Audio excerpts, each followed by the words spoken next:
Hey, how's it going there, YouTube?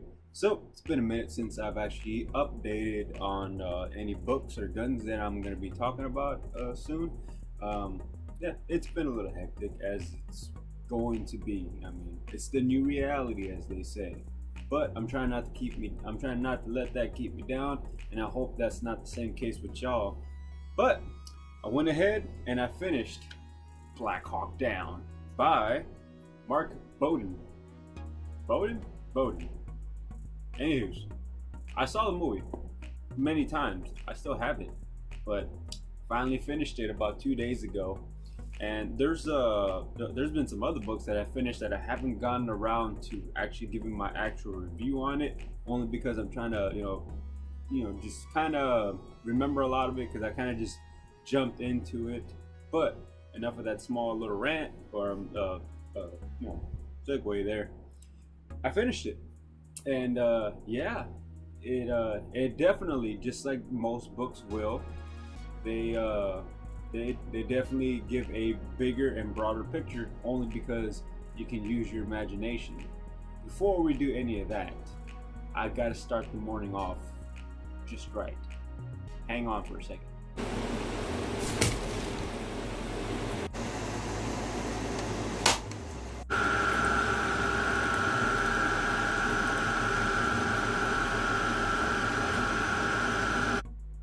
Black coffee in the morning. You just gotta love it. Uh, Anywho's, so uh, I'm gonna go ahead and jump off and say, just be like, if you're gonna read the book and try to, I don't know, cross compare it to the movie, for lack of better terms, it kind of helps. It You can definitely put like faces to some of them, like like Pilla, Steele, Eversman. Uh, got I'm trying to remember the other the Delta operators. I'm trying to remember them. Oh yeah, like Hoot in the movie. In the book, his name is Hooten, or Hooten. My bad, a little bit of a Texas accent here, but it helps. It most definitely helps. I'm not saying like go ahead and watch the movie and then read the book, because the movie is gonna give you the like like how do I put it in a way where I can explain it a little bit better. Either there, how they got there, how they got out, basically. In the book, most definitely breaks down every single way how it happened. You know what I mean?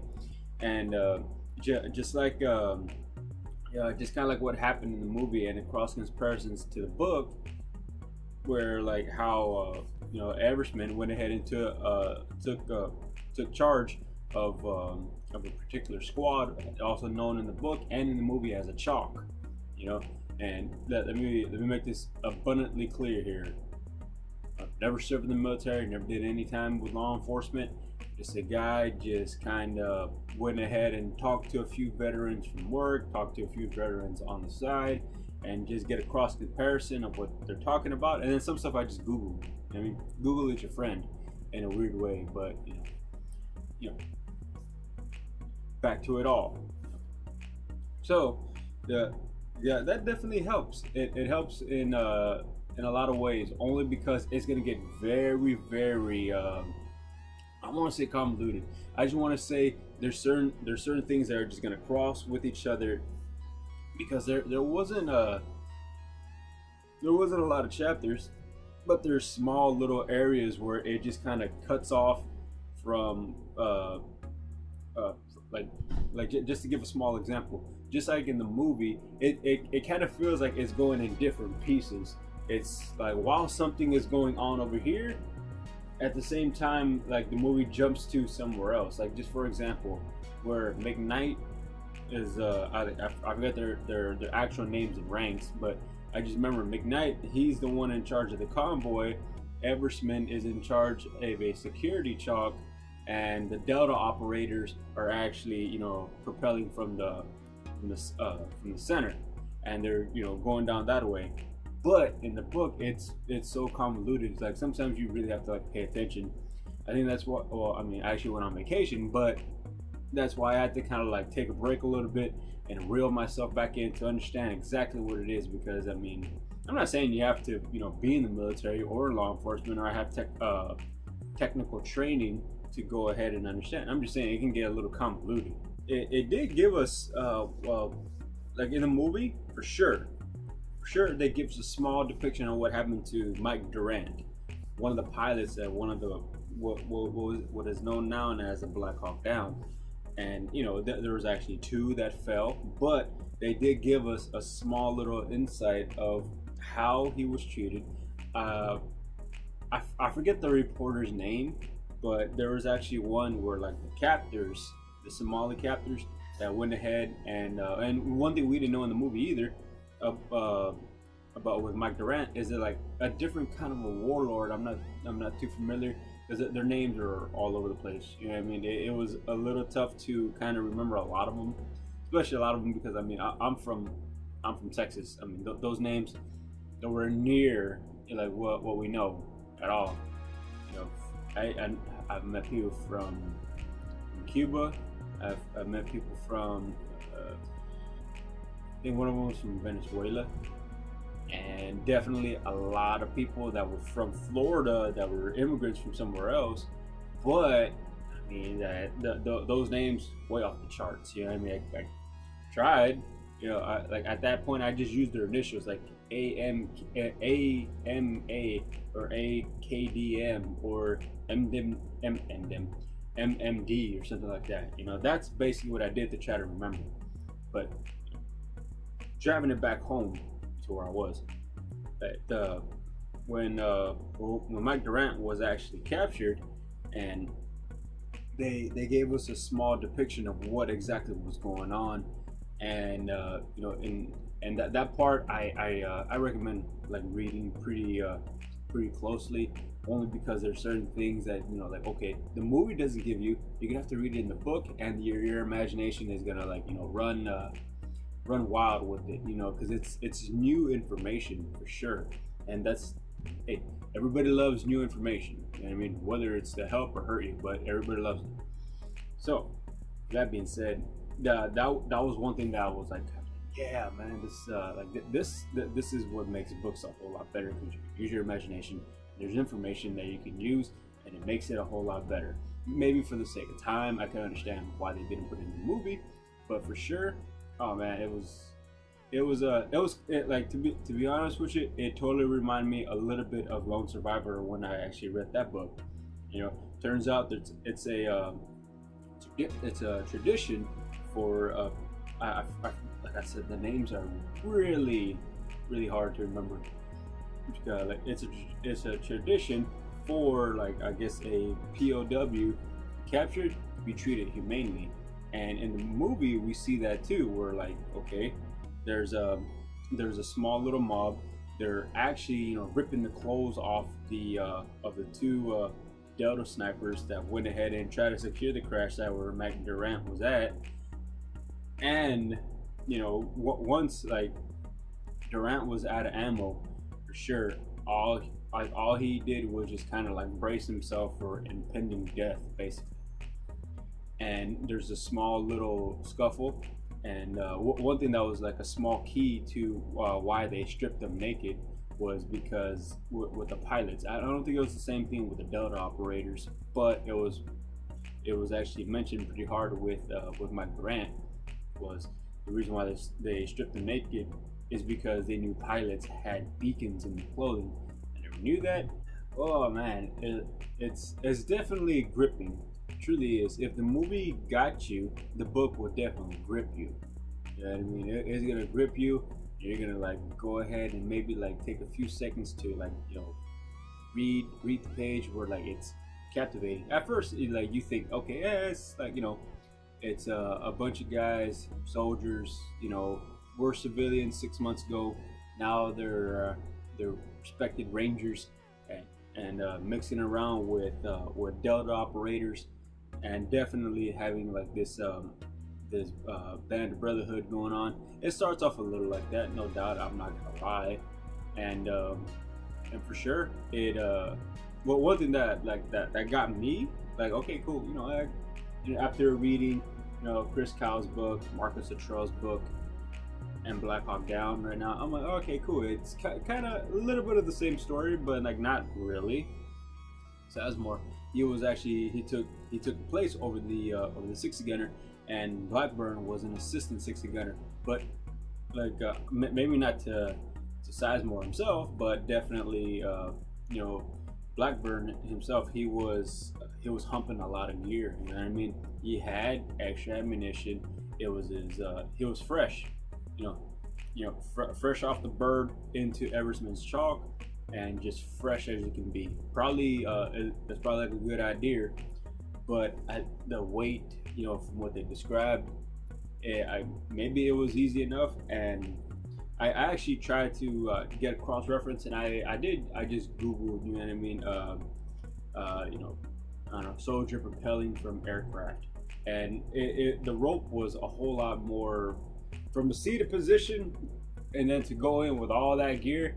I could understand where it just ripped, it just splat and missed it. I can understand from the seated position, and it makes me think of Cuba Gooding Jr. and Robert De Niro in Men of Honor, where it's,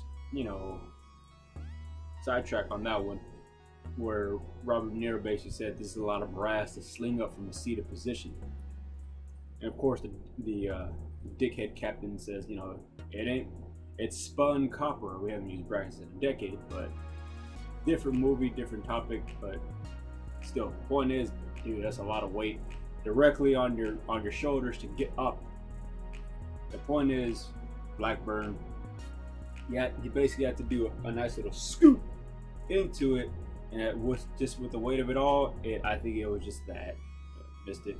And then even moments later, you got Eversman throwing on his gloves, and he repels down to go ahead and get to Blackburn.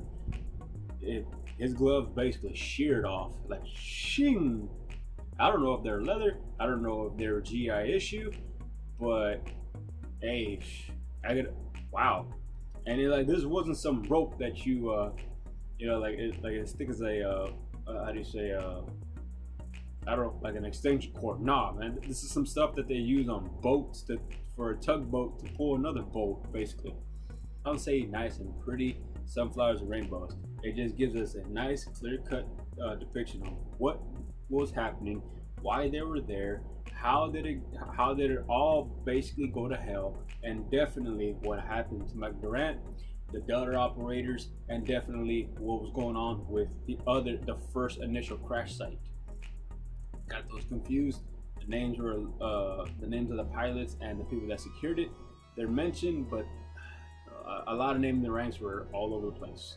Most definitely all over the place. So there's that. It was a great read. I don't know. I just like when people have a certain taste for things, I like black coffee. I don't put creamers or anything like that in it. And this is kind of like how it is with books. For some reason, the Rona went ahead and it got depressing. It really did, especially with my job. It got depressing, aggravating, and I needed an outlet. And for some reason, more books decided to do that for me. Go figure. Take it for what it is with Black Hawk Down. Like, now zoning it back in with Black Hawk Down. Take it for what it's worth. Were we there on the humanitarian aid, to help the UN? Officially, yes. That's where the silver lining is at. Were there other intentions? Probably. We would never know except the people that were actually at, in the I don't know, in the boardroom trying to decide what we're doing here. I did believe it was wrong, for sure. The genocide, the famine, and the fact that warlords were took control over UN and Red Cross food supplies. That was messed up. But I mean, that was one thing that I learned reading these books. It's just some of the way the customs is. We as the U.S. we try to help, but there's also a certain aspect where people don't want to help, or they don't want it the way we're offering it, for sure. and that's not any shade thrown at military personnel that is out there in these countries. It's not any shade being thrown to the government that we have. It's nothing. Sometimes it's like the saying goes, you can only help somebody as much as they help themselves. But with all that being said, for sure it was a great read. Yeah, number one's New York bestseller, and the 25th anniversary edition. Picked it up for a whopping $8. Can't go wrong with it. For sure. Hope you guys pick up some books. Doesn't have to be the books that I'm giving my 2 cents on, but just pick up a book. It ain't gonna hurt. And I'm not the fastest reader, and believe me, I have no idea why I picked up the books, but I did. Helped out, and it cleared everything out.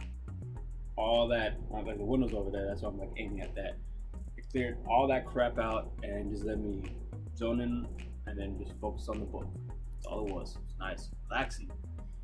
And yeah.